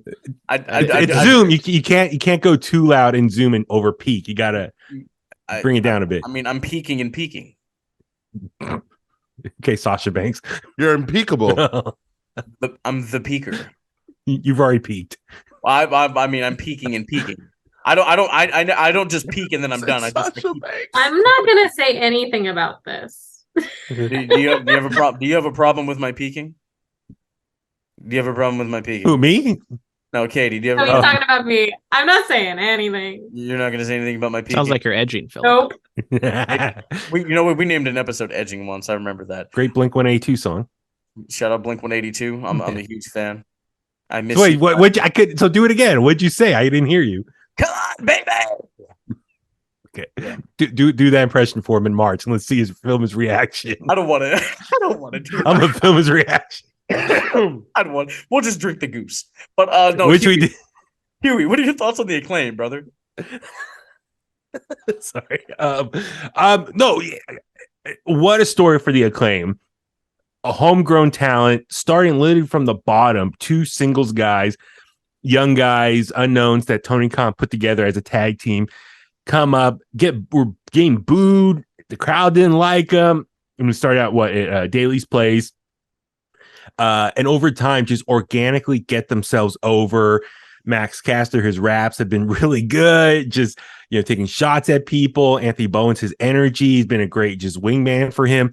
And then adding, Billy Gunn into the fold, which is still, I find it still an odd pairing that he left his own sons to go work with The Acclaim. But, a smart decision. They're the bigger names now. But to get themselves over, and that crowd reaction before they finally did win was so genuine and awesome. Those moments are such a feel-good moment. It's great to see. And I'm with you, Phil. Like, I really think they should have won it all out, but I'm glad, Tony Khan kind of realized that and did a make good, 3 weeks later at Grand Slam. So, and they've been on a tear still, just very fun. And that's the tough part, is an act that's so over. Once they finally win, it's like, okay, how do you keep this momentum going? So that's going to be a real test for the Acclaim and the creative team at AEW in 2023. How do you keep this going? I think they kept the momentum going with that win over FTR, which was it was a good match. I enjoyed that. Katie, what are your thoughts on the Acclaim? Oh, I love the Acclaimed. Everyone loves the Acclaim. I know, right? Who doesn't love the Acclaimed? I'm really happy for them. They've really come so far, and super excited to see what they do in 2013. Really excited to see them in March. So. Absolutely. Brandon. I mean, good for them. Kind of going down the list. This is like kind of the only big feel good, like big pop. I can't, our favorites actually did win a championship type of celebration win. So, I mean, it makes total sense. And Baby Huey, I think, laid it out perfectly, kind of where they came from and how they've become like probably the most overact in AEW right now. And it's just insane. And I think the bubble is going to burst eventually, but right now, ride the wave while it's hot. Absolutely. Brandon? Or no, Brian, I'm sorry. Brandon? That's Brian. Yeah, Phillip? The Acclaimed have arrived. Congratulations to the Acclaimed, the homegrown tag team champions of All Elite Wrestling. You love them. I think CM Punk could have won if it didn't just fall apart. If the championship reign was anything, like CM Punk actually won and had like a decent summer title reign, he probably could have been the winner. Yeah, and I was thinking that too, because for him win a title, in 8 years, when everyone thought he was done with wrestling, to win the world title in the second biggest company, that would have been really special, or that should have been much more special. But yeah, unfortunately, his injury and what he did at All Out kind of ruined all that. Yeah. This is the Bobby Heenan Award for Commentator of the Year. The nominees are Pat McAfee, Taz, Jim Ross, Excalibur, Corey Graves, Wade Barrett, Michael Cole, Kevin Kelly, Matt Stryker, and Tom Hannafan, who was Tom Phillips in WWE. He's over there at Impact. The winner is Pat McAfee. You love to see it. Pat's done great work. He's revitalized the career of Michael Cole. You love it. Excalibur came in second. Quickly. Brian, what are your thoughts? Yeah, I thought it would be Michael Cole. I personally picked him, but Pat McAfee is definitely and I picked Michael Cole because of Pat McAfee, because of what he was able to do and how he's able to bring so much more energy out of Michael Cole that has been missing for quite some time. And even with Pat McAfee being absent from the announce booth, Michael Cole still brings it each and every time. So that's why I personally picked Michael Cole. But Pat McAfee's been great. He's a natural. He loves the business, and so I think he rightfully deserves it. So congrats to Pat. Katie. And he's an Indianapolis Colt. Love Pat McAfee. He breathed new life into the commentary game, in my opinion, for WWE, and I'm super excited to see him come back. Please come back soon. Yes. Baby Hubert. Nice hat, Brian. Oh yeah, Baby Huey got you that hat. Thank you. Got it from Jim Irsay. So, yeah, Pat McAfee has been amazing. Like, who would have thought a former kicker in the NFL turned punter? Show some respect to the punter. Yeah, sorry. That he would turn into such a great personality, TV personality. And it was a great, radio show, satellite radio show, and whatnot. But for him to turn it and just be this such a over-the-top personality that, like, for me, I grew up obviously, watching like Bobby Heenan, Gorilla Monsoon, Jesse Ventura, Jerry Lawler, all these great over-the-top loud personalities as a commentator. He has remnants of that, which is such an entertaining thing to watch every week and hear his voice. I was bummed when they announced he was leaving, though. Was it back in August when he got the job at ESPN College Game Day? I love Wade Barrett filling those shoes. I love Wade Barrett, what he brings to the table. Brandon, do you know, is he going to come back after college football season's done? Is that the plan? He's going to be back in January? So he's like acknowledged it, but there's obviously no plan set in place. I think he's just going to come back and it's probably going to be some sort of like maybe a Royal Rumble surprise or something. Okay. But yeah, no, Pat McAfee, just his character, his charisma, and even he had a beer with Stone Cold at WrestleMania and got his stunner too, and great gif right there of him pouring the beer on himself, laying outside the ring. So he's just been fun, and I know we only had him for like 8 months this year, but those 8 months have been legendary so far. Brilliant. Well, you guys know I'm the big Pat McAfee mark. I love him. Watch his show pretty much every day. And I thought he was fantastic in WWE. That being said, I don't think I voted for him.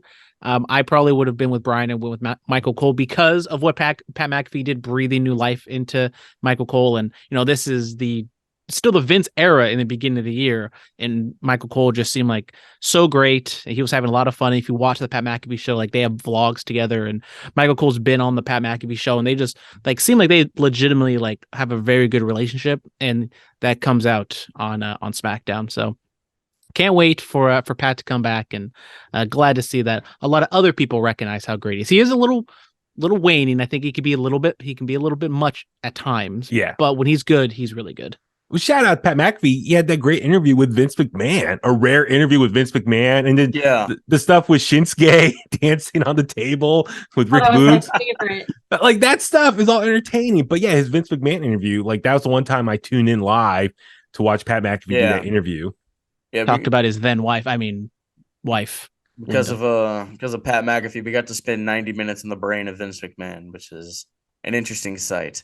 I didn't make the commentary list this year. Hopefully, I'll be on there next year. We'll see. Hopefully, the powers that be like your work enough. Yeah. I got to put in the real work next year, for real. We're almost done, guys. We're almost done. Granddaddy of them all, the show of the year. Nominees are Wrestle Kingdom 16, AEW Revolution, Clash at the Castle, WrestleMania 38, The World on GCW, Impact Wrestling Rebellion, and Survivor Series. The winner is a show that Baby Huey and Brian were in attendance for. WrestleMania 38 won. AEW Revolution came in second place. I mean, WrestleMania, it was great. Austin, McMahon, Cody, all having matches. Roman unifying championships. A lot of great work was done. A lot of great work was done there. Katie, thoughts on WrestleMania? Oh, I mean, there's a reason that it's the biggest wrestling premium live event ever. WrestleMania always delivers, and this year was no different. Loved all of the different matches, all of the people coming back. Cody, the giant pop for Cody was amazing. Just nothing but good thoughts. No complaints for me. WrestleMania 38 was a fantastic show. Both nights were different. Both nights were great. 2022 is the first full year kind of post-COVID. So, it was a 2-night event. They say they sold out both nights. I'll let the people who are actually there talk about the attendance if they want to, but I thought it was a great show all the way around. And for them to put up, if you want to split it up, I think both nights could have been individually on this list as the best show of the year. Baby Hubert. Yeah, hands down, that atmosphere was legendary. Just first off, AT&T Stadium where the Cowboys play, even though I'm a Niners fan, Jerry Jones's house or second house, that thing is awesome. That stadium itself, it's spectacular. But yeah, just seeing filled with all the WWE universe, the vibe, the energy was so great both nights. Obviously the anticipation of seeing Stone Cold come back, Cody Rhodes make his big return, seeing Vince come out and wrestle and get one last stunner from Stone Cold Steve Austin at night 2, Roman versus Brock. Now, while the match itself was a little flat, just them going at it for the unified titles, the Jackass match, but even Logan Paul had his big match there too. It was just amazing. Here's the video or photo of Brian and I in attendance at WrestleMania with Brian's face. But no, it was just like I said, I love that, to their credit, they kind of I'm glad they made it 2 nights because it was getting way too long. It was at WrestleMania 35, the one in New York was way too long. I'm glad they spread it out over 2 nights, and they were what, Brian, it was 6-7 matches max per night. So each match was able to breathe a little bit, and they had downtime in between. So I like the pacing better. So overall, it just makes it easier to absorb. But shout out Bianca Belair. Remember, Brian, like seeing her and Becky, they tore it up. I mean, and Brian, I was very happy Brian got to see the Queen, Charlotte Flair, up close. That was the highlight, seeing Brian's reaction, seeing Charlotte beat Ronda that night. Yes. Yes, Brian, tell us. So I'll never forget this night. Tell them about the Queen City. Those nights, the Queen City. Oh, it just felt so good to be that close. Listen, WrestleMania was by far the best show, the greatest. It doesn't get any bigger than WrestleMania. I also like to say that AT&T Stadium is one of the cleanest stadiums I've been in as well. Very clean. They have a Walmart right next door, which was pretty awesome. It's beautiful. Yeah. And it's huge. Mm-hmm. But WrestleMania 38, 100%, just awesome. And when you heard that, doom, doom, wrestling has more.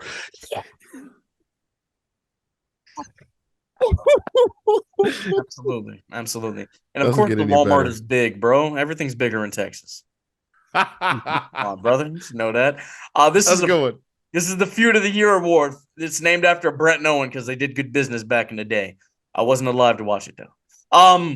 So yeah, the nominees are Cody Rhodes versus Seth Rollins, Roman Reigns versus Brock Lesnar, Chris Jericho versus Eddie Kingston, CM Punk versus Maxwell Jacob Friedman, Bianca Belair versus Becky Lynch, and Josh Alexander versus Moose. The winner is CM Punk and Maxwell Jacob Friedman. They won. They were the Feud of the Year. The runner-up is Cody versus Seth. I mean, honestly, like Punk and MJF, they did good business. I mean, they told the story of the guy that was a young fan getting to wrestle one of his idols and all this other stuff. And I thought they did great. The dog collar match they had at Revolution was awesome, with Punk reverting back to his Ring of Honor attire and his music and stuff like that. They told a fantastic story for the amount of time that they did work together. And one of those promos where MJF was all sympathetic, I'm like, oh, he has range. He has true range. So I love that. Brandon. Yeah, I mean the all-out press conference, that's going to be what everyone's going to remember CM Punk for. But unfortunately, I mean, he did some really good stuff, and I think that his feud with MJF at the beginning of the year was the best stuff he did. This was like really the first time he was able to have a full-fledged feud and tell a story and have great promos and talk about stuff and then have the matches to back it up. And that dog collar match I thought was fantastic. The story told in the match, around the match, was great. And so, we're obviously going to talk about that all out scrum and the fight and everything. But I mean, the CM Punk run in AEW, unfortunately, didn't end the way it should have ended, but there was still a lot of great stuff on that, year where it happened. Baby Huey. Yeah, man. It's CM Punk versus MJF. While Cody and Seth was like my second pick, the substance there was great. I mean, Cody was the big surprise for Seth Rollins at WrestleMania. And, Cody wants to get the WWE title. Seth was still going after him. He wanted his revenge, wants to get that win back. Still lost again in the third match, Hell in the Cell. Cody, having the torn pec and, how bruised up that he was and wrestling in pain. Those three matches in that 2-month time span was great. Their promos on Raw, whatnot, was all great. But for me, CM Punk and MJF, what really stood out was how real it was, how MJF was to bring in real life elements into the feud, that the photo of him meeting CM Punk as a kid, bring that photo to life. And then Brandon, I don't know if you remember, is this the one where also MJF referenced, getting beat up in school and tied that in? And remember CM Punk ran in and asked him, is that true? Is that story true? Was that all part of that as well? I'm trying to remember. They also had like the weird episode where they were in New Jersey and MJF was getting cheered while CM Punk was getting booed. Yeah. So that's what I'm saying. Like, all MJF was able to bring in real life elements from his life into this feud to make it feel much more real, and why ultimately he wants to take out CM Punk. Phil, as you said, the ROH throwback and callback there with CM Punk, his old ring gear, and the AFI song for the dog collar match was all great. But it's just unfortunate we didn't get a third match between them. MJF won the first one on Dynamite. CM Punk won the second one at Revolution, but that was great because we saw Wardlow finally turn on MJF, come into his own, and go on a singles run there. I think the plan was probably them going to go at it for the title at Full Gear. Unfortunately, CM Punk was gone by then. So it's just unfortunate we didn't get the proper conclusion for the trilogy, but those two matches they had was spectacular. So yeah, no, rightfully so. It felt, I love feuds where it just feels real, wire, like two guys want to beat the crap out of each other. And I love the callback, what was it? Ask CM Punk asked MJF, will he be my Valentine, and brought the dog collar out. Call back to Roddy Piper and Greg the Hammer Valentine, their legendary dog collar match at Starrcade in the 80s. Yes. I think that was going to be the plan, but it happened. Katie, what are your thoughts? I mean, it was a spectacular match. Thing is, everything that was said is pretty much what I was going to say, so I'll keep it short and sweet. Loved it. Think that they were great. Brian Claus? It's Tronta Claus. Oh my gosh. I'm gonna mute your mic. Don't ever say that again. Listen, if I look at let's see here. You meant to say Cody Rhodes versus Seth Rollins was feud of the year, right? They did not win. Damn. Come on, they didn't. Phil. They didn't win. Come on. I know. Can we go to the Casties board and see? Because I tallied it up. They didn't win. CM Punk and MJF did some great things. I've always been a Punk guy, and I really felt like Punk started to tap in to CM Punk during this feud with MJF. It's just a shame that it ended the way it did, and we didn't get to have that final battle. Yeah. Yes. I mean, they did get to work on that dog collar match. They did a lot. They did a lot of stuff, man. I was trying to think of one, but it didn't come. It didn't come. You got me. Yes. You got me. Oh man. Yes. I guess there really is death before the dishonor. Oh, there we go. We're down to the last three. Wow. We're down to the last three awards. Let's get this over with. This is the tearjerker feel spot of the year. Time to kick into Full Gear. Oh, hey, okay, all right. What you did there. All right, we're about to go over the limit. Nobody remembers that pay-per-view. Or over the edge. Okay. Goodness gracious, great balls of fire. Katie, now you have to drop a pay-per-view line. Come on, you don't want no backlash. Or else it's going to be Armageddon. Yeah, it could be some payback. God. I feel like I just need to take the money in the bank and go. Yeah, I hope everyone had a December to dismember. Oh No, that was not a good one. Let's get this over with, please. Oh my God. So, Feel Spot of the Year. The nominees are CM Punk relinquishes the AEW title the first time. Josh Alexander finally wins the Impact World Championship. Cody Rhodes returns to WWE. Saraya returns to the ring. Jey Uso hugs Sami Zayn, and Triple H retires. We have a tie. Another tie. Yes, another tie. Cody Rhodes returning to WWE and Jey Uso hugging Sami Zayn have both won Feel Spot of the Year. I mean, it's simple. Look, Cody returned back to the place where they didn't see him as a main event star, left, did a lot of things, started another company, and came back and was in a very prominent spot before he got injured. Jey Uso hugging Sami Zayn, they had all that beef. He hugged him. It made me feel things I've never felt before in my entire life. That's just a fact. That is a fact. That's a fact of life. Yeah. Baby Huey. Yeah. Let me talk to you. Yeah. Sorry. Cody Rhodes. Come on, man. Like that's the thing. Brandon, you mentioned this earlier. How many big news stories happened in 2022? It's amazing. Let alone Vince McMahon retiring, Stone Cold coming back, the media scrum, the brawl out at All Out, all that stuff. Not to mention Cody Rhodes leaving AEW, one of the guys who started AEW, the company.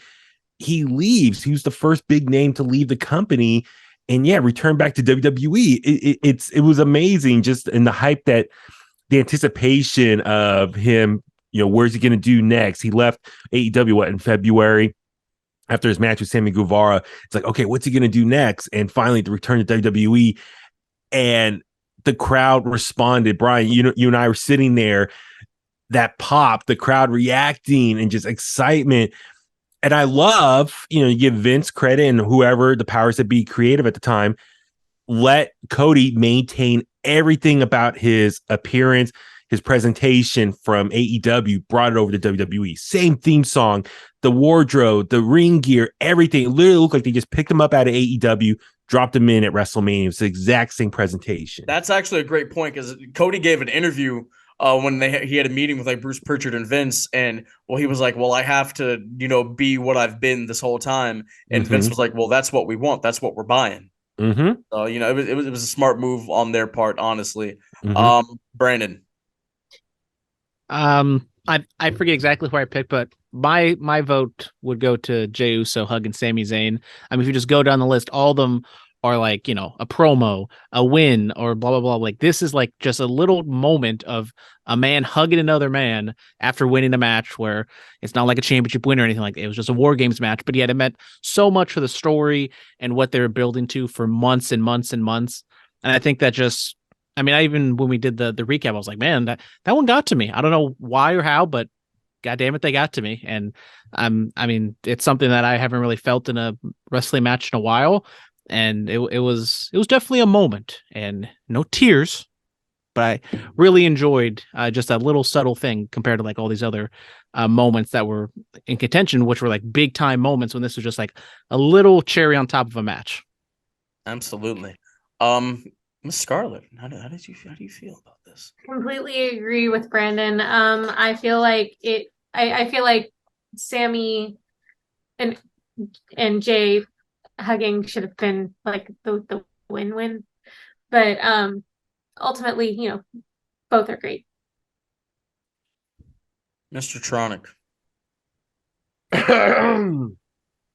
Cody Rhodes returning to WWE was really, really, I didn't think I was gonna feel the way I felt, but it just doesn't get any better than just hearing the theme song and feeling the fans, the electricity running through your body. Brian, right? Did you feel the adrenaline? Oh yeah. In your soul, something, Cody Rhodes. Whoa! Listen, it was great. Sami Zayn and Jey Uso was a pretty good moment too, but it came so unexpectedly weird. Like, it was just weird how it happened, which is a good thing, right? It was kind of like, whoa, I can't believe we just did that, right? But I don't know, like if the camera would have cut, and you would have almost missed it, right? Like, I think that's like what I was talking about. Like, it was just a quick little thing, but it meant so much for the moment, which is why I kind of put it over the edge. Yeah, in the story arc, because I really think we're in the second act right now of the Bloodline Sami Zayn story. I think Act 1 was him becoming an honorary Uso. Act 2 is him trying to win, the trust, and so Jay finally accepting him. And I think the conclusion is probably when he gets beat down. And Act 3 is Sammy overcoming the odds to beat the Bloodline. So I love how this is playing out like a long form movie. Oh yeah. Absolutely. All right, guys, last two, and we're done. Let's get this over with. Here we go. I can really be long-winded now. Yeah. This is the HBK Match of the Year award. Why? Because HBK put on some bang. So here we go. Can we retire the term banger in 2022, please? I mean, where did that come from? It's Who getting started way it? overused. Banger after banger after Wrestling banger Twitter started it. after banger. I love Like- Sheamus is like mocking it, kept saying it, banger after banger. Like, it was fine when it was used in the music sense, but now it's gotten to the wrestling world, and I feel like they just overuse it, and it's like, Because annoying. It's HBK just put on another some of the wrestling greatest term matches that of all pisses me time. off. Well, he had a good Rey dance Mysterio. partner in Bret Hart. Rey Mysterio and Chad Gable are about to have a match. Oh my god, that's gonna be a banger. Triggered. It's gonna be. I see it all day. It's gonna be a great contest. So here we go. The nominees are Cody Rhodes versus Seth Rollins, Hell in the Cell, CM Punk versus Maxwell Jacob Friedman, dog collar match, AEW Revolution, Gunther versus Sheamus, Intercontinental Championship Clash at the Castle, FTR versus the Briscoes, Ring of Honor Tag Team Titles, Super Card of Honor, Becky Lynch versus Bianca Belair, Raw Women's Title, WrestleMania 38, Jericho Appreciation Society versus Eddie Kingston and Friends, Anarchy in the Arena, Double or Nothing, Kazuchika Okada versus Will Ospreay, G1 Climax, Night 20, and Roman Reigns versus Brock Lesnar, SummerSlam for the undisputed WWE Universal Championship. Ladies and gentlemen, your winner is a match I'm watching right now. Cody Rhodes versus Seth Rollins, Hell in the Cell. I mean, come on. The man wrestled with a torn pectoral muscle to put himself through even more agonizing pain, and to have this kind of caliber of a main event match, kudos to Cody, man. They did the damn thing, and Seth being a great dance partner kind of put into rest the rumors and innuendo that he's not a safe worker. I mean, he went in there with the man with one arm, and they had a fantastic contest. The runners up, we have 3 runners up for this category. Punk and MJF in the dog collar match, Gunther and Sheamus for the IC title, and then FTR and the Briscoes at Super Card of Honor. So, Katie. I think it was a great match.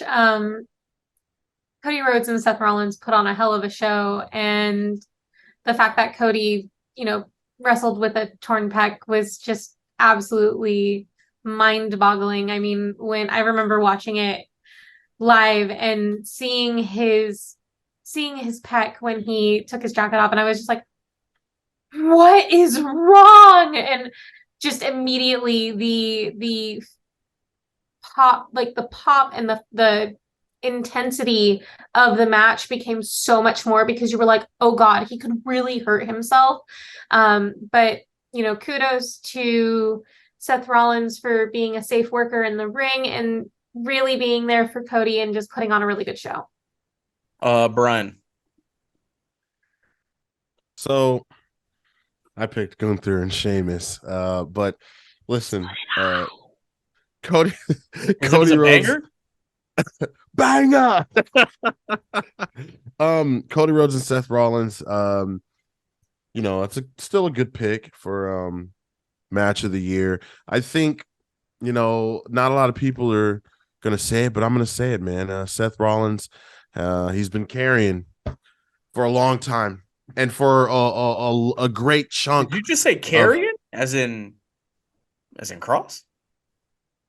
No, not carrying cross. Oh, but okay. Speaking of carrying cross, how come carrying cross isn't on any of these lists? We should have a feel-good comeback moment and talk about how I cried, when Karrion Kross clocked Drew McIntyre right upside his head on SmackDown. I legit cried. We can only do so much. We can only do so much. Look, I had a conversation with Scarlett. I had to let them know they didn't make it this year, but we'll see what they do in 2023.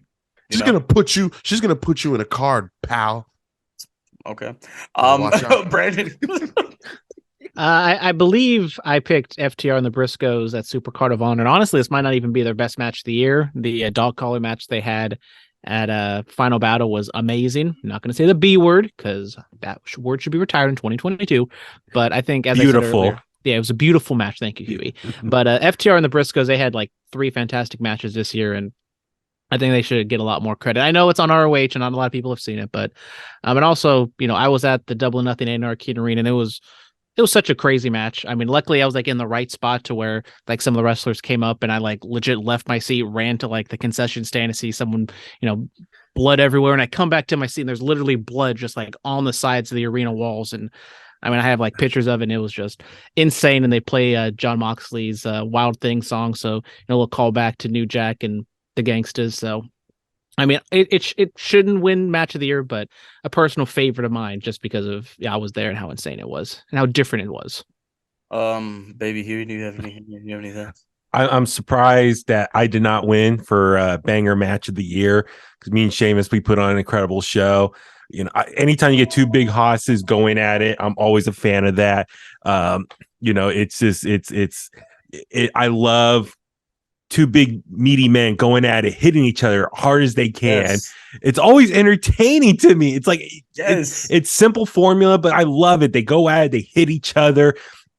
And so, Gunther and Sheamus, what they did at Clash of Castles, like awesome. Finally, what Gunther is known for as time as Walter and NXT UK and other places, get to see it on the big stage. It's like finally us fans who've been fans of him a long time get to see it on the big stage.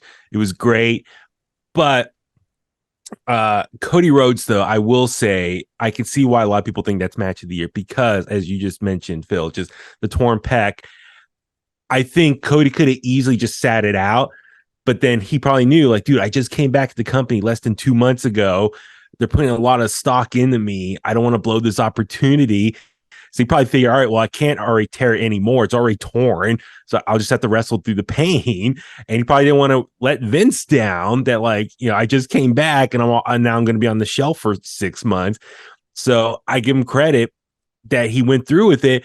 And at the same time, he probably knew he can use it to his advantage that, all right, I'm going to gut it out. People are going to love me. Think I'm like this amazing, tough performer. And then when I come back in 6 months, people are going to love me as this hero for gutting it out. So, overall, I could see why that Cody Rhodes match just stands out so much. Yes. I'm glad Baby Huey's a fan of big meaty men slapping meat. Absolutely. It's easy. I love it. Anytime I can see it, I'm all for it. Drew versus Bobby Lashley, that match last year, WrestleMania, I loved it. Anytime I can see Gunther and whoever slapping each other, I'm all for it. Yes. All right, this is the last one. This is the Ric Flair Award. Woo! For Male Wrestler of the Year. There are 10 nominees. Are we ready? Mm-hmm.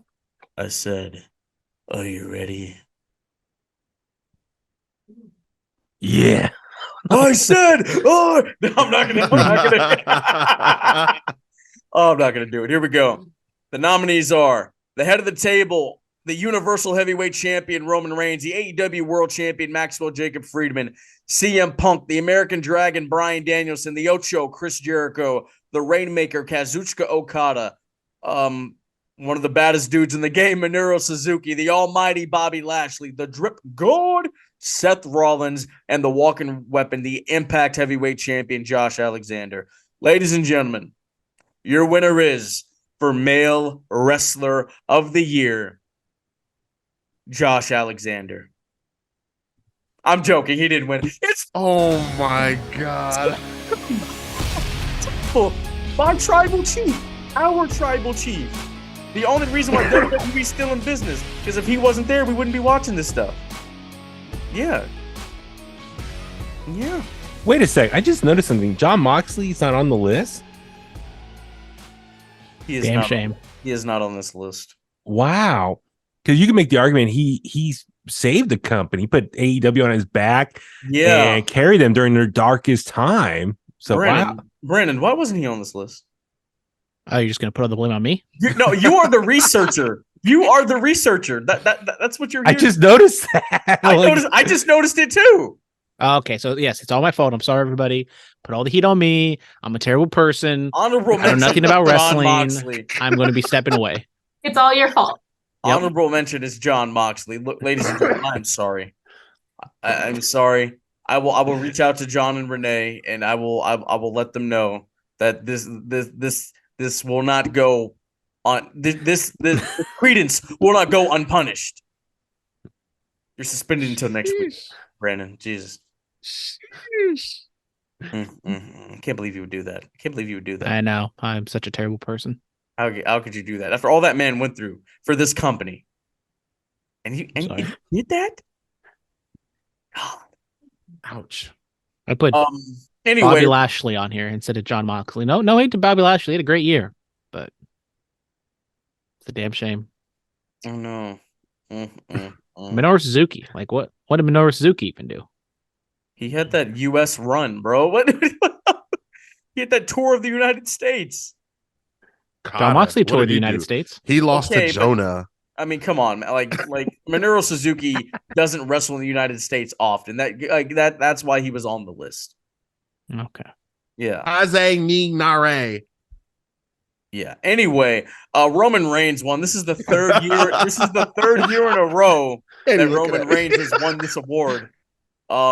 It honestly, like MJF had like 2 votes and Roman Reigns got the rest. It should have been Seth Rollins. Hey, you know what? Seth Rollins, like I've been saying this on the show, man. Like all the losses to Cody and everything like that, he really didn't lose a step. Like he gained more momentum from that whole feud. And he tapped into something different. So, shout out Seth Rollins for real. But I guess we can all generally say we've appreciated what Roman Reigns has done this calendar year. His character work has gotten even better. It's the subtle facial expressions and things like that. That moment in at War Games where he stopped Jimmy Uso from going out and helping Jay. He sent Sammy on some real some real tribal chief shit, basically. Godfather, a godfather, mob boss, yeah, a war general, Mhm. sending one of his troops out to battle, So, well, that's the thing. It's like people were complaining, oh, he's only wrestled 7 singles matches this year, but they've been on the biggest stage, the biggest shows of the year, so they have the biggest impact. And he's done a lot of house shows. I think he's not that far behind John Moxley for number of matches in the year. I think Moxley did 60 something matches and Roman's did 50 something. I don't know the exact number off the top of my head, but Roman, when he does wrestle, house shows, whatever, it's with the Usos and stuff. So he's wrestled quite a bit in 2022, but no, I with Brian though, I do want to give kudos to Seth Rollins, because was it Brian earlier this year? Was it Ariel Helwani did an interview and he kind of has a little chip on his shoulder because everyone focuses on Roman and he really thinks he should be the face or wants to be the face of WWE. So I think that's kind of his hidden motivation to go out there and. Even though he's a heel most of the time, the crowd reaction loves him, and he goes out there and puts on these incredible banger matches for everyone.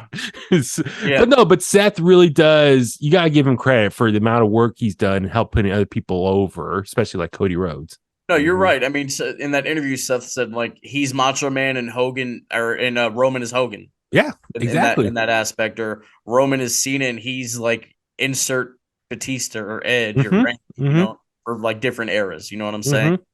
Yeah, I'm not going to call him a B-side, but you kind of get the gist of where Seth feels like it's at, and that it is what it is. It's the nature of the beast. The company's behind Roman at the moment, but I was going to say, looks like based on the rumors, Seth is set up for something big at WrestleMania, so for night 1. So we'll see how that goes. We will see how that goes.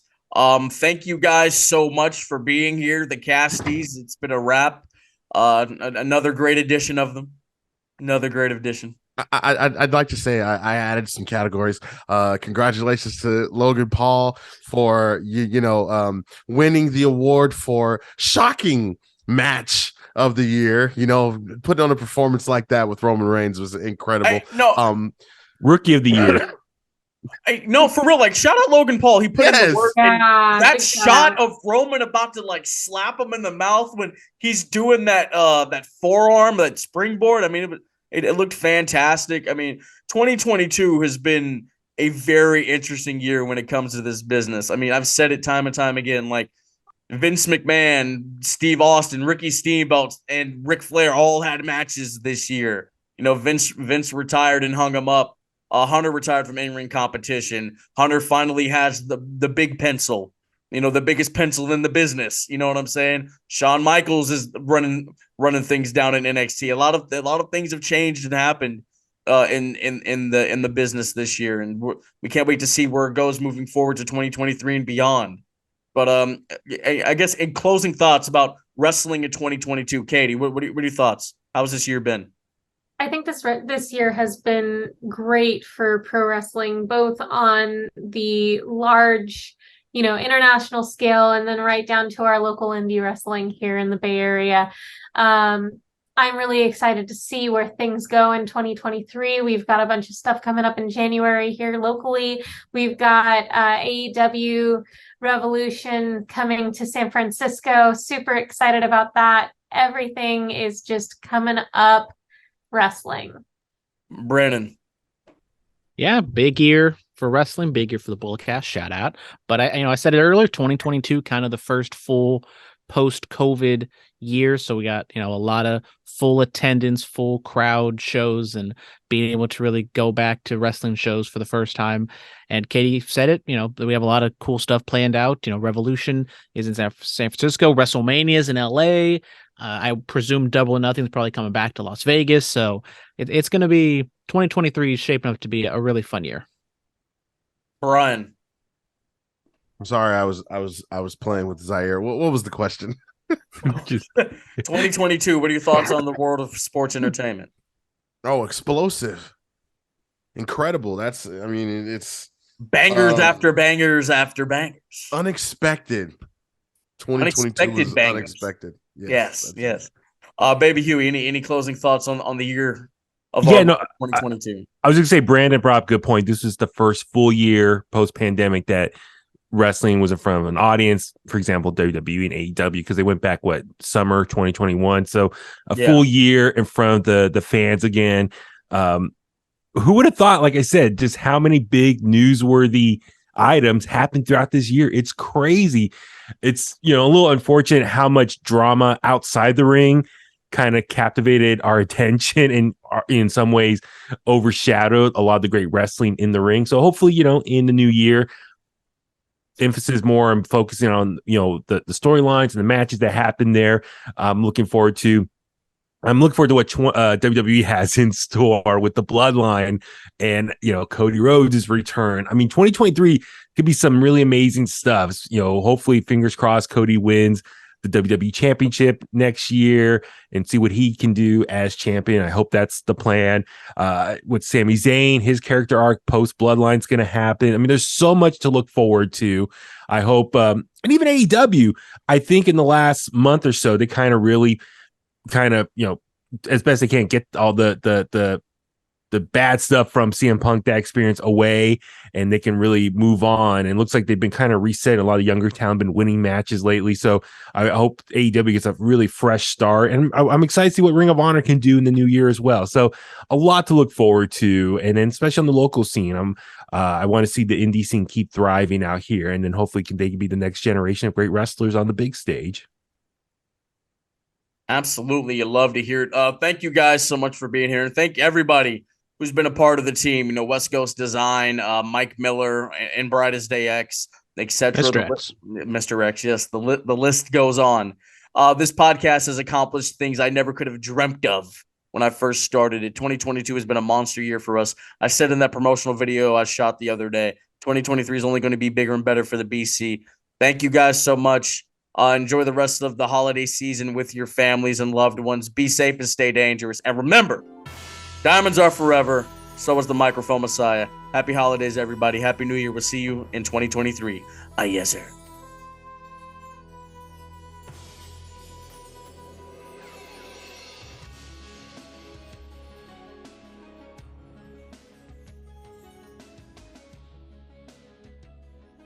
This has been the Bulletcast. Thank you for listening.